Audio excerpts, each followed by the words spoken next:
Le climat de la Terre a toujours changé. Depuis des millions d'années, notre planète alterne entre périodes froides et périodes plus chaudes. Alors une question revient souvent. Si le climat a déjà changé naturellement dans le passé, pourquoi le changement actuel inquiète-t-il autant les scientifiques? Et surtout, qu'est-ce que cela signifie pour notre futur? Pour répondre à cette question, il faut comparer le climat passé, le climat actuel et les scénarios climatiques futurs à partir de données scientifiques. Dans le passé, les variations du climat étaient principalement dues à des causes naturelles. Parmi elles, les cycles de Milankovitch, qui correspondent à des variations de l'orbite de la Terre et de son inclinaison et de sa rotation autour du Soleil. Ces variations modifient la quantité d'énergie solaire reçue par la planète, ce qui entraîne sur des milliers d'années des périodes glaciaires suivies des périodes plus chaudes. Pour reconstituer ces climats anciens, les scientifiques utilisent des archives climatiques comme les carottes de glace prélevées au Groenland et en Antarctique. Ces glaces renferment des bulles d'air emprisonnées depuis parfois plus de 800 000 ans. En analysant ces bulles, on peut mesurer la concentration de dioxyde de carbone du passé.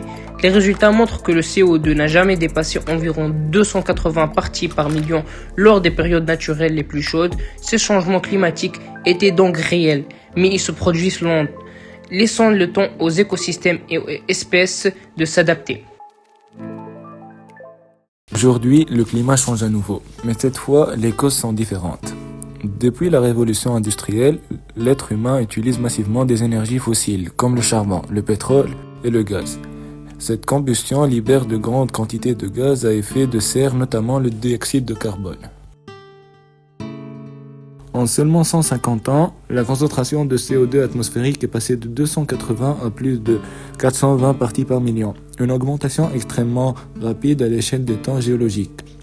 Cette hausse rapide entraîne une augmentation globale des températures, ainsi qu'une intensification des événements climatiques extrêmes observés aujourd'hui. Le problème n'est donc pas que le climat change. Le problème, c'est la vitesse du changement, beaucoup trop rapide pour permettre une adaptation naturelle du vivant. Pour anticiper l'évolution future du climat, les scientifiques utilisent des modèles climatiques. Ces modèles reposent sur des lois physiques et prennent en compte l'atmosphère, les océans, les glaces et le vivant. Selon les scénarios, si les émissions de gaz à effet de serre poursuivent, le réchauffement global pourrait s'intensifier au cours des prochaines décennies. Un des risques majeurs concerne les points de bascule climatique. Ce sont des seuils au-delà desquels certains phénomènes deviennent difficiles, voire impossibles à inverser. Par exemple, la fonte des glaces diminue la capacité de la Terre à réfléchir la lumière solaire, ce qui accentue encore le réchauffement. On parle alors de boucle de rétroaction positive. Le climat de la Terre a toujours changé, c'est un fait, mais jamais aussi rapidement, jamais à une telle échelle, et jamais sous l'influence directe d'une seule espèce. Le changement climatique actuel n'est pas une opinion, mais un phénomène scientifique mesurable, visible dans les glaces, l'atmosphère et les écosystèmes. Comprendre le climat passé permet d'expliquer le présent et d'anticiper le futur.